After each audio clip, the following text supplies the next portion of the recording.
Hi, I'd like to start this video off by telling you a little bit about my experience with coronavirus, not personally, but how I first began to learn about it and how it's actually impacted my life. The first time I'd heard about the virus was from a friend of mine. We took some youth up into the mountains of Pennsylvania on a skiing trip. This would have been back in the snow tubing trip. This would have been back in the end of January of 2020. And as my friend was sitting over there at a table having some coffee, I kept seeing him look at his phone, look at his phone, look at his phone. I thought, what could he be looking at? So I go over there and he said, "Hey, Pastor Ron, take a look at this." And I looked at all these, red numbers rolling on his phone. And I asked him, I said, what is that? And he said, "Well, it's a virus over there in Wuhan, China, that they don't have a cure for." And I thought, a virus that they don't have a cure for? I mean, that caught my attention right off the get-go. And I thought, well, I better keep an eye on this. So he said, he showed me like a day before and a day before on how these numbers started to roll. So that is the first experience that I had in any knowledge knowing about it. But God imparted it in my heart that this was going to be something very serious. And once again, that was back towards the end of January of 2020. I think it was about the 27th or 28th when we took the children tubing. Well, here I had a trip planned, a vacation. I take a vacation once a year to Florida, and with my wife, Deborah, and we were scheduled to go to Sun City, Florida. And we was leaving on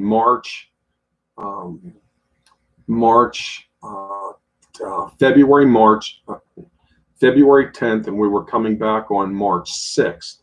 So February 10th to March 6th, we were to take this vacation, and we was to go on a cruise from the 17th of February to the 22nd. So just painting you a picture of how I first got introduced to the virus and how it really got my attention. Well, as I go to Florida, I'm still checking on the virus and seeing how the numbers are growing. And all of a sudden, one morning, God woke me up at about 4 o'clock in the morning. And the night before, I had heard some people on Fox News talking about how this virus can grow if one person gets infected. I mean, how easily it was to infect other people. And I thought, I mean, this is really getting serious. And the number came out just 10. If one person gets infected, they can infect at least a minimum of other people of the number of 10. And God convicted me that morning. I was laying there in bed just praying and praying. And I thought, well, Lord, if a person gets infected and they just go out and each person infects 10 people, you have 100 people your first week. And if those 10 out of that 100, if each one of them infect 10, you have 1,000.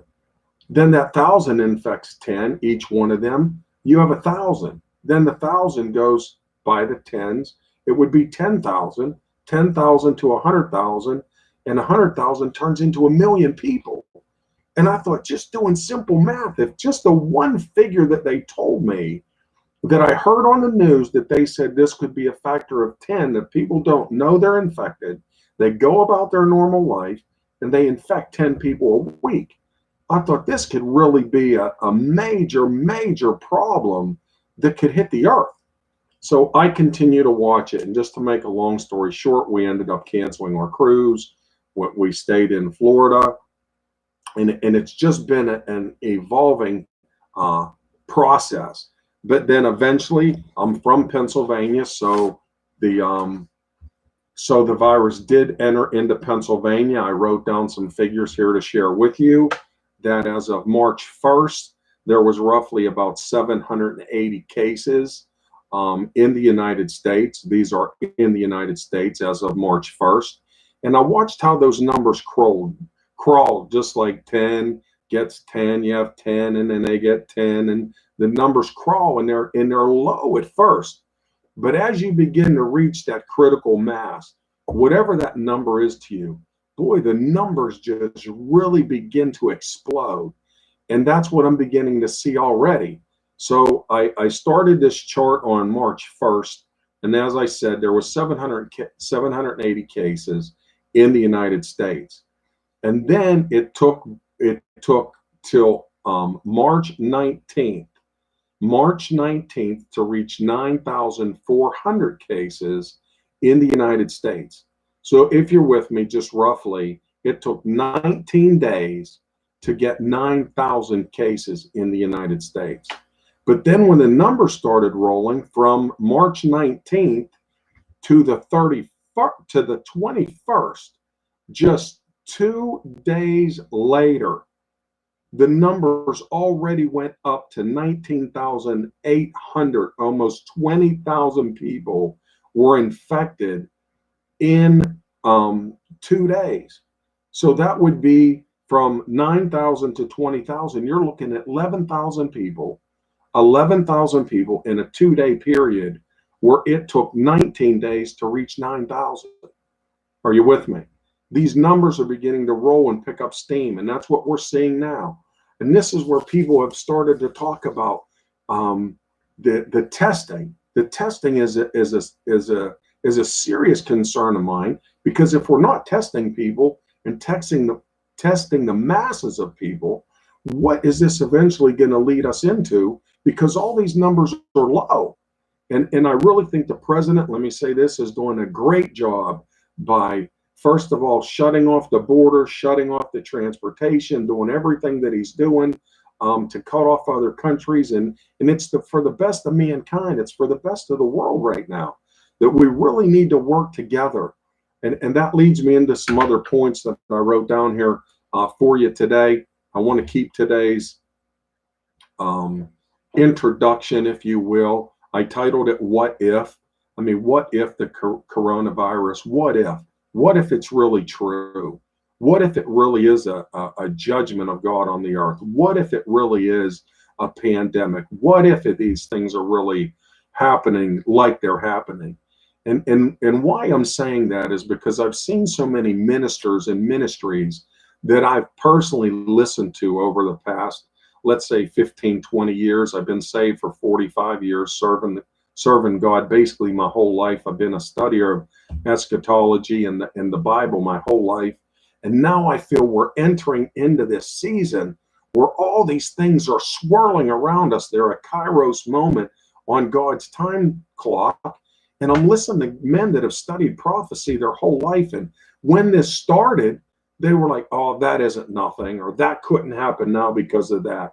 This couldn't happen now because of this. And we all have our preconceived ideas on how things are going to happen. And all I'm saying today is let's just open our eyes, and just consider, what if? What if this really is the pandemic that it has been declared to be? What if it really is a judgment of God? And if it is a sign from God, whatever it is, let's understand the severity of this. And because of its severity, let's do and make the right decisions that we are to make. And what I believe is this: if you're a pastor of a church somewhere, or you're the head of a big ministry, and the president of the United States makes a declaration for us to keep our congregations at home, let's keep them at home.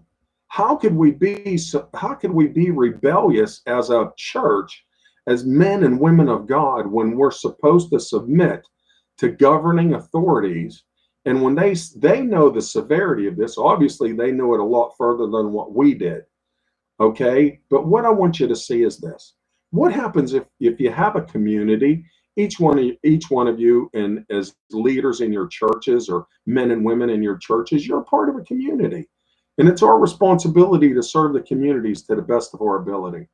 So here we have a community that's basically shut down. We have restaurants now that are shut down, workplaces that are shut down, construction companies are shut down. The economy and the society is pretty much on hold right now, because we're doing it for the best of the people in the community. But you have a church. Let's say the church has 500 members, 1,000 members, 5,000 members. Some churches now have 10,000 members. What happens if our churches begin to say, well, we're just not going to listen to the governing authorities. We're going to hold our church services. We believe by our faith we're never going to get sick. This is never going to happen. That's never going to happen. Well, we got people in our congregations that are going back home to their families and to their children. And my concern is this, that we don't spread the disease. The church of today does not want to be known of, well, they're the ones that spread the coronavirus. And I understand this. You never think you're going to get it. We walk by faith and not by sight. God's not given us a spirit of fear, but of power, love, and of a sound mind. I understand all this. But what I want you to understand out of this video is, let's just never underestimate the adversary. Never underestimate your enemy. I mean, I was fortunate to play college football at NC State, and I had a couple years in the pros that I played. And the one thing that I've understood through my entire life, I don't care if it's sports or academics, athletics, business, any type of competition, never underestimate your enemy. Never look at this and say, well, it's just a common cold, when you're looking at it as being an epidemic that is sweeping across the world. Honestly, I got to make a confession. I didn't even know how many countries there were. And I listen to President Trump every day on his news briefs to the nation, and I hear these figures like, well, it's affected 100 countries. Then it was 140 countries. Then it was 144 countries. Then it was 180 countries. Then it was 188 countries. I'm thinking, how many countries is this in? And how fast is it spreading? This is a short window of time. We don't even know the long-term ramifications of this if we don't get a cure for it. So that's all I'm saying. I just want to give a word of encouragement for the leaders out there, the churches out there, the ministries, the ministers, wherever you may be, to respect the governing authorities and respect this for what it really is. Tell your people to stay at home and abide by the rules and regulations, and to do what's right. So, what will it look like when it's really here? Like I said, a lot of us have a lot of preconceived ideas, and what I mean by that is hey, if you see a pink elephant floating across the sky blowing a trumpet, and it's pointing towards the signs of the Messiah, but that doesn't meet your pre, mid, or post tribulation preconceptions of the rapture, or whatever your beliefs on that may be, consider the source. Consider the situation that you're in. Consider the pandemic and look at these things and open your eyes and say, is there a possibility that I just should consider this, that there's these signs of the times? I'm mindful of Matthew 24:1, when the disciples came up to Jesus and they said, tell us, Lord, what will be the sign of thy coming and the end of the age? And the first thing Jesus told them is, he said, be not deceived, for many will come in my name, saying they're the Christ, and they will deceive many. I don't want you to be deceived, my friend. I want you to do what's best for you, your husband, your wife, your children, your grandchildren, your church, and most of all, our communities in which God has called us to serve. So please don't swipe this away with a broad brush and say, oh, it's the common cold, or it's just a basic flu. Get online, do some research, look at the videos from Italy. I mean, I saw a video the other day that broke my heart from Italy. In just a few day span there was 250 people one day dead, 375 the next day dead, the next day over 400 people dead. And they said they couldn't even do funerals anymore in their areas. I watched these big trucks from the army with the covered tarps on them, and I thought, what are they doing? And it said that they were carrying the bodies of the dead because there was no place to bury them. They was actually running out of places to bury the bodies. Now, let me put this into perspective. Italy has about 60 million people. The United States has about 325 million people. So when you do the math, you're just seeing how the United States was about in 14th or 15th place in regards to the rankings of how who this virus was affecting, the severity of it. And now we're already up to 3 and 4. We're just bouncing in those areas. And here we are. We're just talking about a month and a half period where this has entered into the United States. I remember when I was in Florida and traveling around watching the first couple cases hitting California. Then you see them up in the state of Washington, and we hear about, you know, they're buying hotels to put ventilators in the rooms because there's no rooms in the hospitals. I thought, what is going on? Then we see what happens in New York, and then now we see what's beginning to happen in Pennsylvania.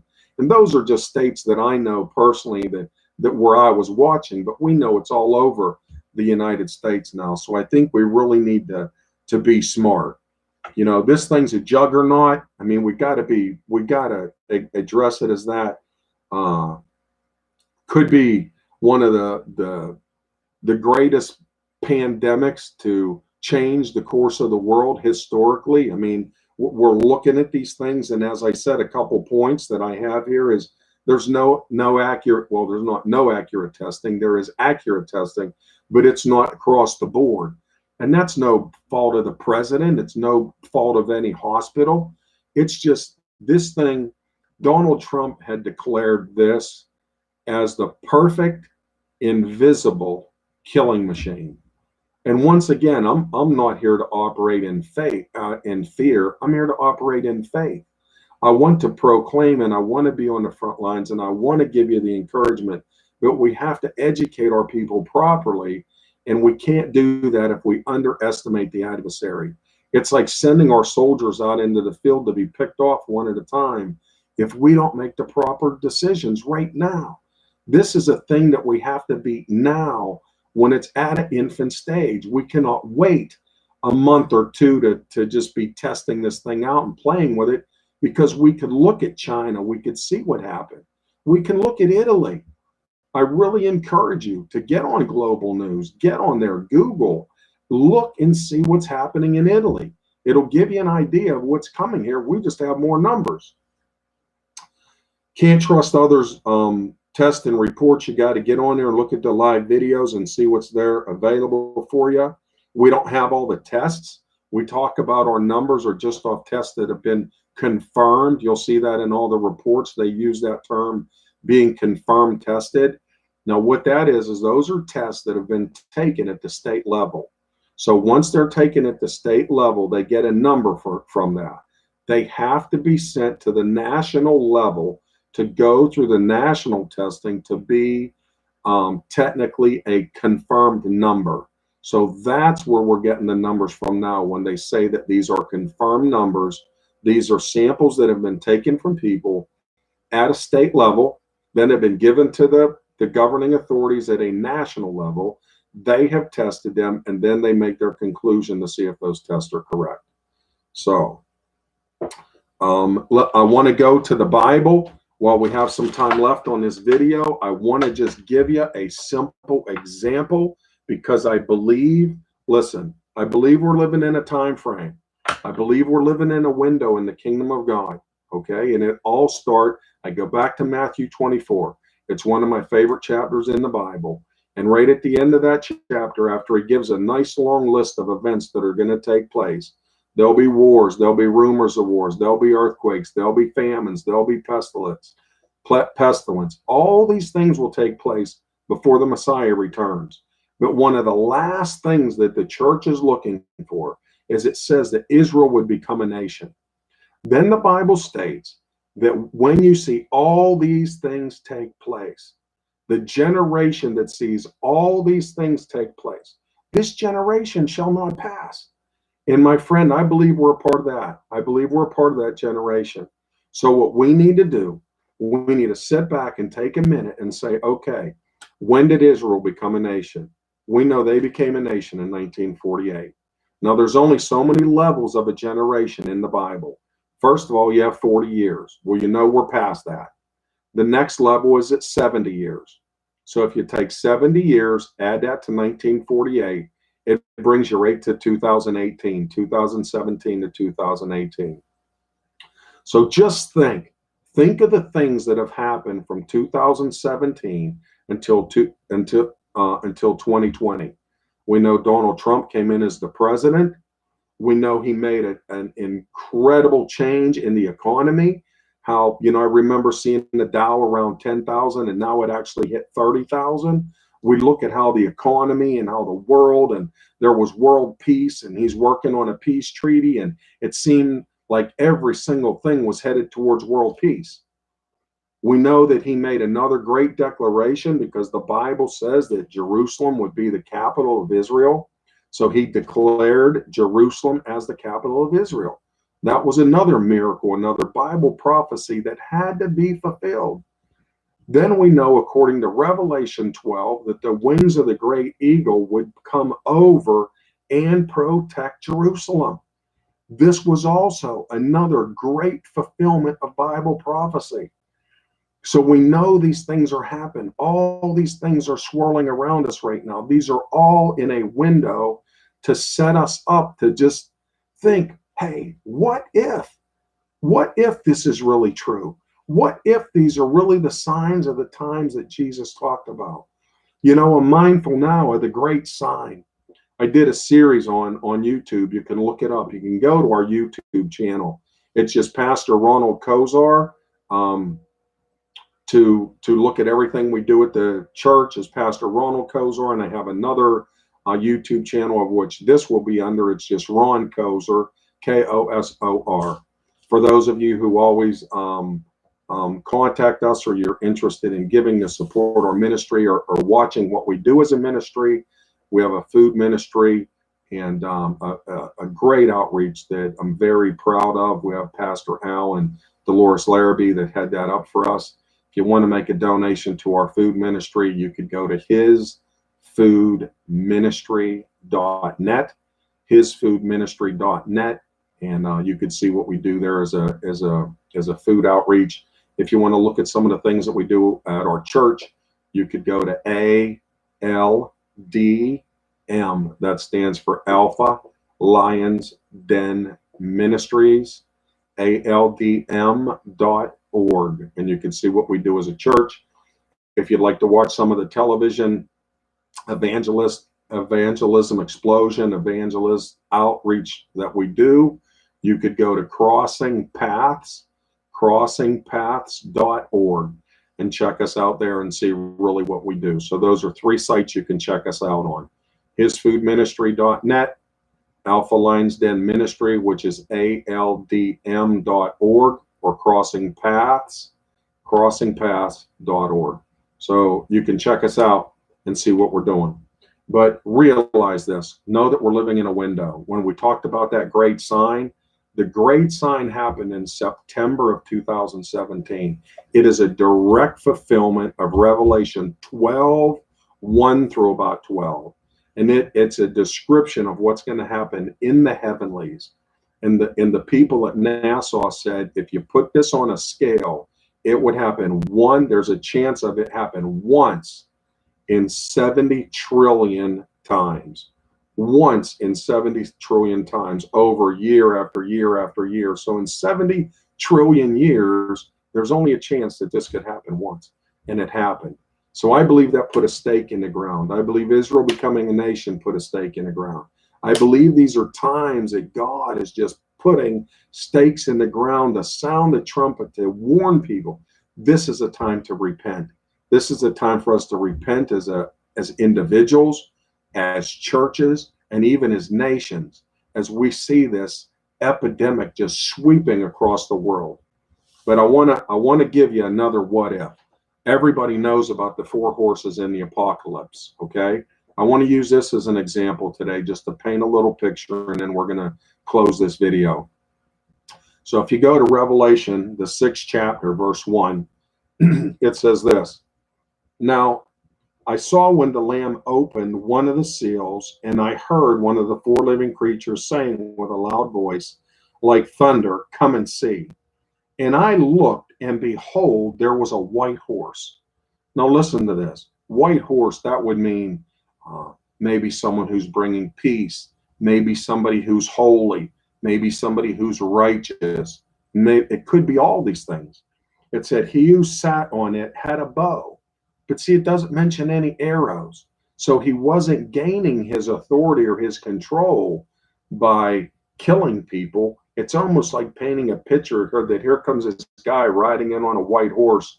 He's proclaiming victory or proclaiming peace, and he's carrying a bow. But then it says this, and a crown was given unto him.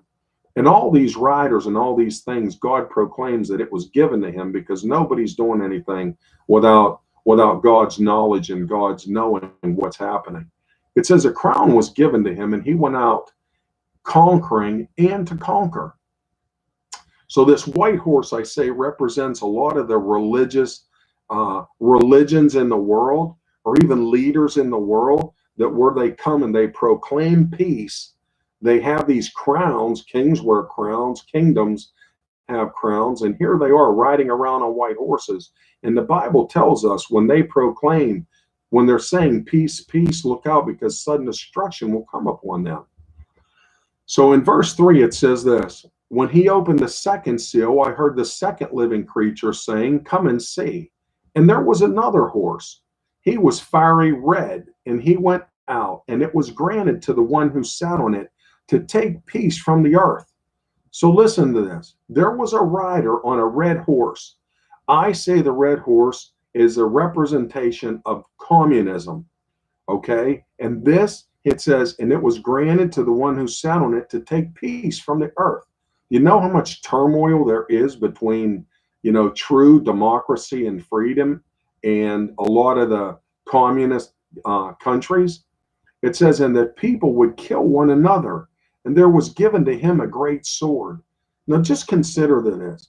Consider this for a second. That sword represents a weapon. And let's consider that that red horse just could represent a communist country. And let's not be condemning one way or the other if it was intentionally or not. But let's just say that this virus, this weapon, came out from a communist country. So you would be looking at Wuhan, China, and you'd be looking at a virus that could possibly change the history of the world to come out at this same time frame, this same window that we're looking at, when this generation will not pass from when Israel became a nation, Jerusalem became the capital, Trump declared it. Trump is also working on the peace treaty that could very well still be the peace treaty that was declared in the Bible. That these things would have to take place before the Messiah would come back to the world and set up his kingdom for 1,000 years, which would be a millennium, a millennial reign of the Messiah. I think all these things are just pointing to that. So what if this is all true? It says this, and he opened the third seal, and I saw the third living creature say, come and see. So I looked, and behold, there was a black horse, and he who sat on it had a pair of scales in his hands. These scales represent our economies, capitalism, socialism, the economies of the entire world. This horse came, this black horse, and he was holding these scales in his hands.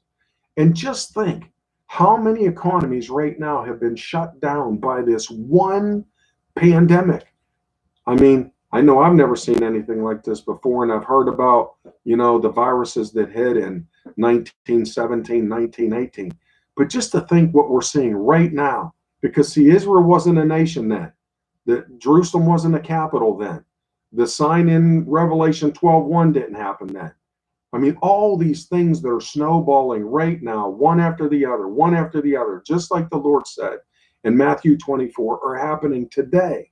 Not back then. We could learn by their mistakes, but we're living in a completely different time zone and time frame, a Moedim, a season, a time period of God, where he's trying to get our attention on this earth to get us to repent and turn from our wicked ways. I believe the coming of the Messiah is soon. So what if all this is true? It says, so I looked, and behold, a black horse, and he who sat on it had a pair of scales in his hands.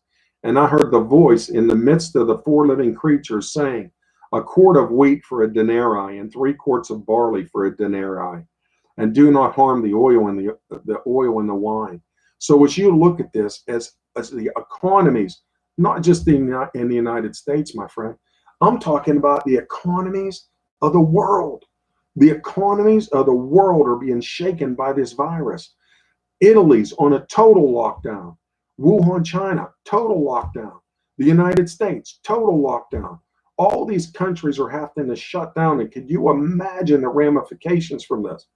This could be the perfect stage. This could be the perfect storm to set up a one world order. This could be the one time that somebody could come out and go, listen, in order to bring world peace, we're all on the same page. Everybody's hearing the same mess. We're going to wipe the slate and we're going to start out with a one world order. There's going to be a cashless society. And out of that cashless society, you will see the one horn come up who will be the Antichrist. And he will set up his kingdom on this earth. Or if you don't receive the mark of the beast, you will not be able to buy or sell without receiving this mark. So I'm just saying, what if? These are things that were prophesied and stated in the Bible. Okay, I'm talking 5,000 years ago in the book of Daniel, let's say, thousands of years ago, 2,000 years ago when the Messiah was here, he spoke about them. 500 years before that, Daniel spoke about them. You get back into the other prophets and look what they spoke of. I believe that they were speaking and warning us. So the fourth horse is this. When he opened the fourth seal, I heard the voice of the fourth living creature saying, come and see. So I looked, and behold, there was a pale horse. That word means chloros. That's a green horse, like chlorine, like pale green, let's say. And the name of him who sat on it was Death. And Hades followed him. And power was given to them over 1/4 of the earth. Think how many people this virus is affecting. Watch how the numbers are just rolling up and rolling up and rolling up. To kill with sword, and that word there I'm looking at is being a weapon or something that hits the earth to destroy masses. With what? Hunger. Think how many people are going hungry now. With hunger and with death. Think how many people are dying or have been affected by this virus. And by the beast of the earth. Well, what does it mean? Does it mean a bunch of animals are going to come and eat people? No.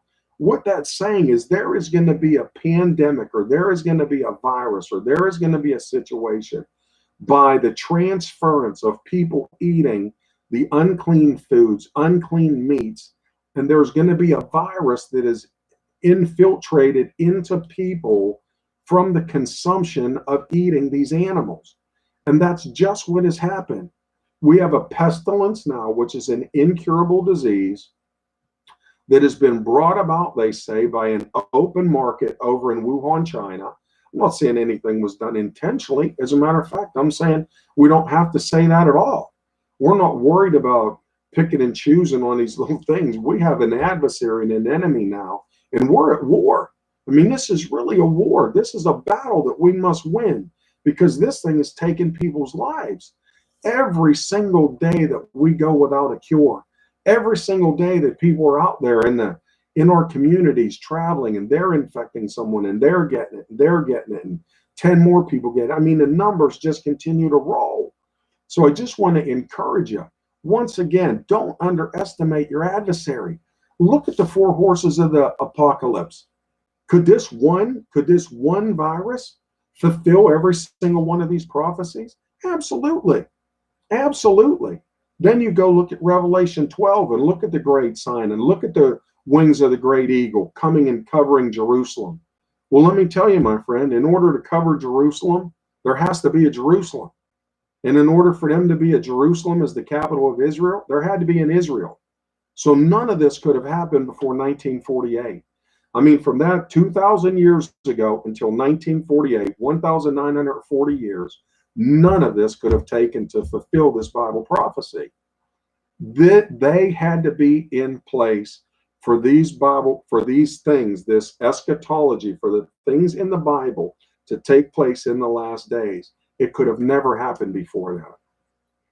So I just want to encourage you. This has been a short little teaching that I really felt God had given me to be able to share with you. And I'll be coming back hopefully every day to give you a 15-minute to a 30-minute lesson on what God showed me. In the one meeting I was having with Dawn Reed every morning, we'd get up at 4 or 5 in the morning and pray every morning. And before I met with him the one morning, I was praying about this virus again, watching it before it really even was affecting the United States at all. And God gave me these 5 points. Please listen to these. These are ways that the virus can affect an economy, that can affect us individually if we're not careful. One is through the transference of money. We all deal with money. We all deal with cash. We're always out there doing something. When we were at our businesses, now they're not even open now. But every one of us is pretty much quarantined to whatever level we want to be.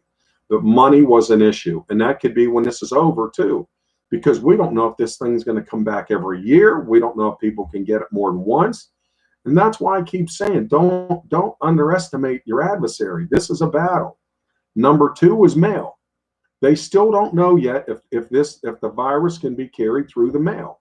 Now, we know people lick their envelopes, at least they used to, and people's always handling the mail. And we don't know if it can be transferred through cardboard or on boxes, or just think of the ramifications if they find out that that's happening.